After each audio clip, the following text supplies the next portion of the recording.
Hello there and welcome to this video all about potential dividers. We're going to talk very quickly about what a potential divider is, how we make them, how they function, and then hopefully learning an equation which will allow us to make some calculations about potential dividers. So let's get to it. You can see an example of a potential divider on the screen. It's simply a cell giving an input voltage which is connected to two resistors R1 and R2, and R2 has got a voltmeter connected across it. And that's going to give us what's called the output voltage. Okay, so it's really quite simple. When we're talking about potential dividers, we're really just using multiple resistors which are connected in series. And what they're going to do is split up our supply voltage. Okay, now how that supply voltage is split up depends on the resistance values we use. As we know, this is a series circuit. So the values of the potential differences across each of these resistors is going to have to add up to make the input potential difference. However, how those are split up really depends on the values of the resistances. Now, the way that we calculate the output voltage in a potential divider is as follows. We've got V out, that's the voltage across in this case, the R2 resistor, is equal to that R2 divided by R1 plus R2, that's the total resistance of the circuit, multiplied by the input voltage. Okay, so really we're just looking at a ratio of resistances and determining our output voltage according to that ratio. So let's take an example. Imagine we had 9 volts coming in, and on the top here we had a 10 ohm resistance, and on the bottom we have a 5 ohm resistance. Why not take a second to do the calculation yourself, and then when you're ready you'll see the answer and how that's worked out. Okay, I'm assuming you're ready to go. So what we've got here, obviously we're going to have R2, which is 5, divided by 10 plus 5, all multiplied by that 9, which gives me an output voltage of 3 volts. Okay, not the hardest of calculations, but a good illustrative one to see what happens here. Obviously, if I were to find out the voltage across R1, then we would find it 6 volts. So in this way, you can see that the resistors have divided the input. They've taken 6 across R1 and 3 across R2. Now, before we look at a couple of other examples, you might be wondering, why do we bother doing this? Well, in a circuit, we might be interested in that value of the voltage, and we might also want to pass that voltage onto another component. So, for example, instead of a voltmeter in that position across the R2, we might put a lamp, for example, and that light's brightness would vary according to the potential difference which is being sent to it.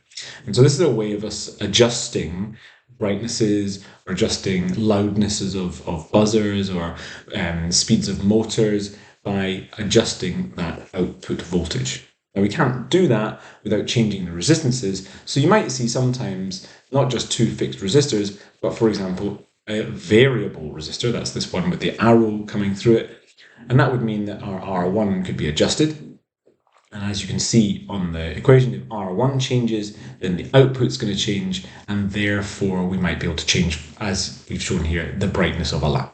Okay, so really what we're doing is we're building up a system which is able to pass a voltage which has a range of values to other components in the circuit and then have an effect on them. Okay, so let's just have a look at another couple more calculation examples before we go. Now you'll see in this circuit, we've got a very similar one. This time we've got a variable resistor and we've got a fixed resistor there. Okay, now notice that the variable resistor is on the top here.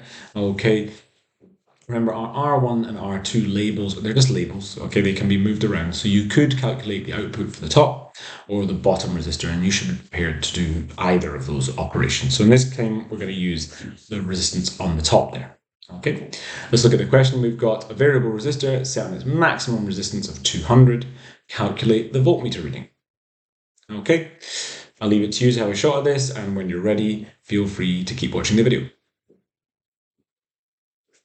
Okay, I'm assuming you've had a go, so let's have a look. We know the resistances here. We've got 200 on the top, 180 on the bottom. We're finding the potential difference on the top resistor there, and so therefore we're going to use our R2 over R1 plus R2 times V in. This time's R2 is on the top up there, so that's the 200 divided by 200 plus 180, and we're multiplying by 6 volts as the input. and we get 3.16 volts. Okay, so 3.16 of our volts has been spent, if you like, across the variable resistor, and a bit less has been spent across the 180 ohm resistor. Now, a slightly different question and a harder one. What if we said, okay, we're going to take our variable resistor, that's the top one, and we're going to change its resistance. We're going to change the resistance until the output voltage is 5 volts. Now you can think to yourself, is that going to be a higher or a lower resistance?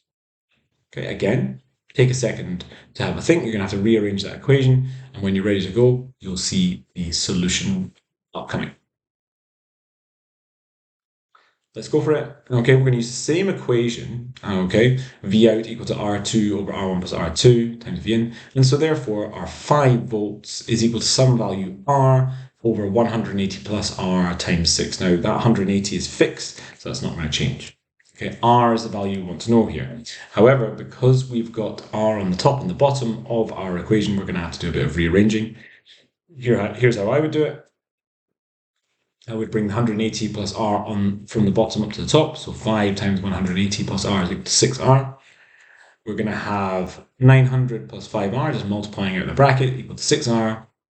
Well, that's quite nice because we've got 6R take away 5R. Therefore, R is equal to 900 ohms. Okay. And so therefore, what we would need to do is set this value as 900 in order to achieve an output of 5 volts. Now you'll see at the top here, it says it's the maximum resistance here, and so therefore that might not be possible with this particular resistance, and so therefore we'd have to do a bit of adjustment of our circuit. But no need to worry about that for now. Hopefully you've seen how the circuits work, and if you're in my lessons, it's time to get on with a few practice problems. Thank you for watching.